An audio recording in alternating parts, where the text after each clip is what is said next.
जादुई सलवार कमीज। रूही एक बहुत ही गरीब लड़की थी। रूही के माता पिता कोई भी नहीं थी। वो बचपन से ही अनाथ थी। वो अकेले ही एक छोटे से बस्ती की छोटे से कमरे में बड़ी हो रही थी। रूही को जब कोई भी काम मिलता था तो वो उसी काम को कर लेता था। उस काम को करके जो पैसे मिलता था उसी से उसकी जिंदगी चलती थी। ऐसे ही वो कभी कभी कूड़े के आसपास सफाई करती थी और वहाँ से अगर उसे कुछ चीज मिल जाती थी तो उसे अपने साथ घर लेकर आती थी। ऐसे ही रूही की दिन गुजर रही थी। एक दिन वो काम खत्म करके अपने बस्ती में लौट रही थी। तभी रास्ते में उसे एक सलवार कमीज की दुकान दिखाई देती है, जहाँ पर एक बहुत ही खूबसूरत सलवार कमीज टंगा हुआ था। ये देखकर रूही को वो सलवार कमीज बहुत पसंद आता है। वो उस सलवार कमीज को और भी पास से देखने के लिए उस दुकान के अंदर जाती है और उस सलवार कमीज को देखने लगती है। वो सलवार कमीज को देख रही थी, तभी रूही को देखकर दुकान की मालिका आती है और बोलती है, तू कौन है और यहाँ पर क्या कर रही है? तू अगर मेरे दुकान पर रहेगी तो तुझे देखकर कोई भी कस्टमर नहीं आएगा। कितने गंदे कपड़े पहन के रखा है, जल्दी से बाहर निकल। आप मुझसे ऐसे क्यों बात कर रही है? मुझे ये सलवार कमीज बहुत पसंद आया है, इसीलिए मैं और पास से इसे देखने के लिए यहाँ आई हूँ। मैं इसे सलवार कमीज को खरीदना चाहती हूँ। इसका कितना पैसे लगेंगे? तू और ये सलवार कमीज खरीदेगा? तेरे पास खाना खाने के तो पैसे नहीं है।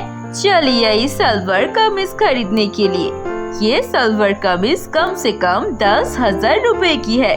अब चल निकल यहाँ से और कभी भी मेरे दुकान पर मत आना। रूही को दुकानदार की ऐसी बात सुन के बहुत बुरा लगता है। वो रोते हुए अपने घर चली जाती है। कुछ दिन बीत जाते हैं। एक दिन रूही कचरे की ढेर से कुछ सामान निकल रही थी।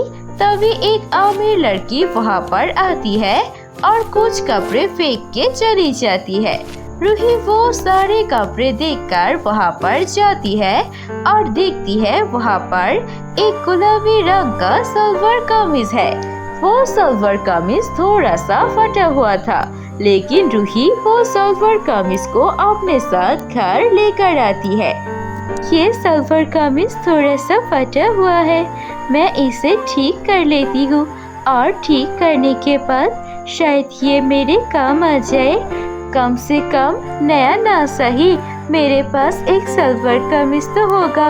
मैं इसे बहुत अच्छे से रखूंगी।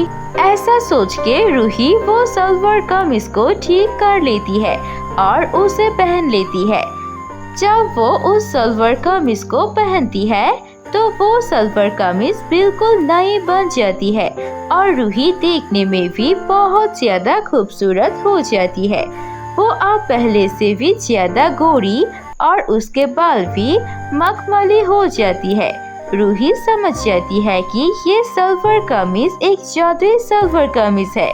रूही जब घर से निकलती है तो देखती है उसके घर अब छोटी सी झोपड़ी नहीं है, बल्कि उसके घर एक बहुत ही सुंदर और बड़ी बिल्डिंग बन चुकी है। ये देखकर रूही और भी ज्यादा खुश होती है और ऐसे ही रूही खुशी खुशी उस जादुई सलवार कमीज के साथ रह रही थी। कुछ समय बीत जाते हैं। रूही को अब किसी की चीज की कमी नहीं होती है। अब वो बहुत ही आराम से अपनी जिंदगी बिताती है। एक दिन रूही रास्ते से जा रही थी, तभी उसके सामने एक छोटी सी बच्ची आती है रोते हुए। रूही उस बच्चे को रोते हुए देखकर उस बच्चे के पास जाती है और पूछती है, अरे बच्चा क्या हुआ? तुम ऐसे क्यों रो रही हो? और तुम्हारे मम्मी पापा कहाँ है? अकेले इतनी दूर क्या कर रही हो? मैं रो रही हूँ क्योंकि मेरे मम्मी पापा नहीं है और मैं बहुत ही ज्यादा असहाय हूँ। इस दुनिया में कोई जगह नहीं है जहाँ मैं जा सकूं और आज मेरा जन्मदिन है, लेकिन मेरे पास खाने के लिए भी कुछ नहीं है।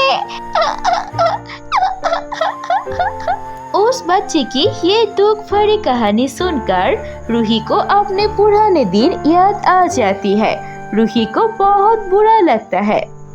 रूही फिर अपने जादुई सलवार कमीज से बोलकर उस बच्चे के लिए एक जन्मदिन का केक और कुछ पैसे दे देती है। वो बच्चा खुशी होके रूही को धन्यवाद देके चली जाती है और वो मन ही मन सोचती है, मुझे ये सब भूलना नहीं चाहिए कि मैं भी पहले गरीब थी। आज से मैं इस जादुई सलवार कमीज से सिर्फ अपनी नहीं बल्कि दूसरों की भी मदद करूंगी। आज से मेरे गांव में कोई भी दुखी या फिर भूखा नहीं सोएगा। मैं सबकी अच्छे से देखभाल करूंगी। ऐसे ही आप रूही दूसरों को भी मदद करने लगती है। धीरे धीरे रूही की ये मदद करने वाली बात गांव में सभी को पता चल जाती है। जिस लड़की ने वो सलवार कमीज फेंक दिया था उसे भी रूही के बारे में पता चलती है। वो रूही को वो उसकी पुरानी सलवार कमीज पहनने को देखती है तो वो रूही से जाकर जबरदस्ती वो सलवार कमीज मांगती है। रूही, मैंने गलती से ये सलवार कमीज फेंक दिया था। आप मुझे मेरे सलवार कमीज वापस दो। रूही ना चाहते हुए भी वो सलवार कमीज उस लड़की को वापस दे देती है। वो लड़की जब सलवार कमीज को छूती है तभी उसके हाथ में करंट लग जाती है और वो दूर जाकर गिर जाती है।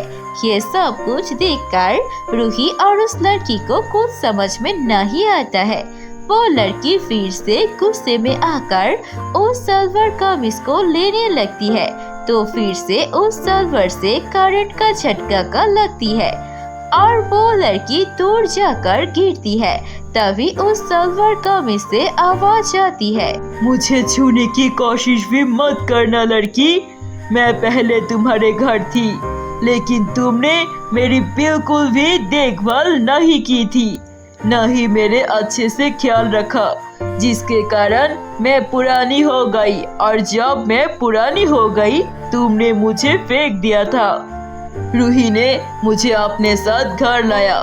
मैं पुरानी थी लेकिन फिर भी उसने मुझे नया कपड़े के जैसे प्यार से रखा और मुझे फिर से नया जैसा बनाया। इसलिए अब मैं सिर्फ रूही की मदद करूंगी।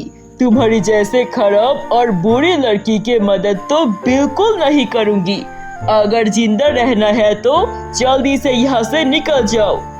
जादुई सलवार कमीज की बातें सुनकर लड़की और रूही दोनों ही चौंक जाते हैं।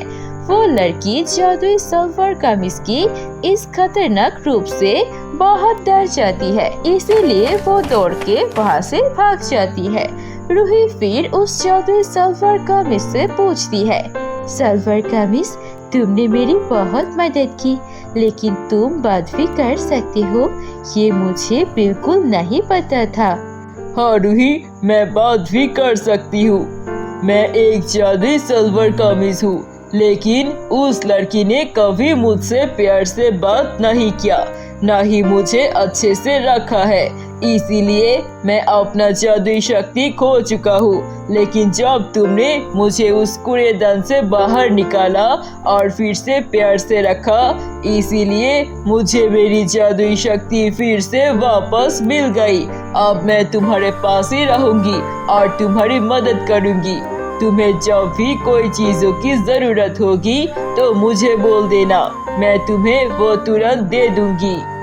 उसके बाद वो जादुई सलवार कमीज और रूही के बीच बहुत अच्छी दोस्ती बन जाती है और अब रूही की जिंदगी में किसी भी चीज की कमी नहीं होती है।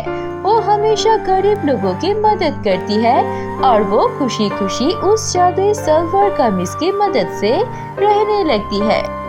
तो तो दोस्तों, कैसी लगी आपको हमारी ये कहानी? कहानी अच्छी लगी है तो इसे लाइक कीजिए, कमेंट करके हमें बताइए आपको कहानी कैसी लगी और अपने दोस्तों के साथ भी शेयर कीजिए ये कहानी। अगर ऐसी और कहानी देखनी है तो प्लीज सब्सक्राइब कीजिए हमारे चैनल पर। हम ऐसे मजेदार कहानियाँ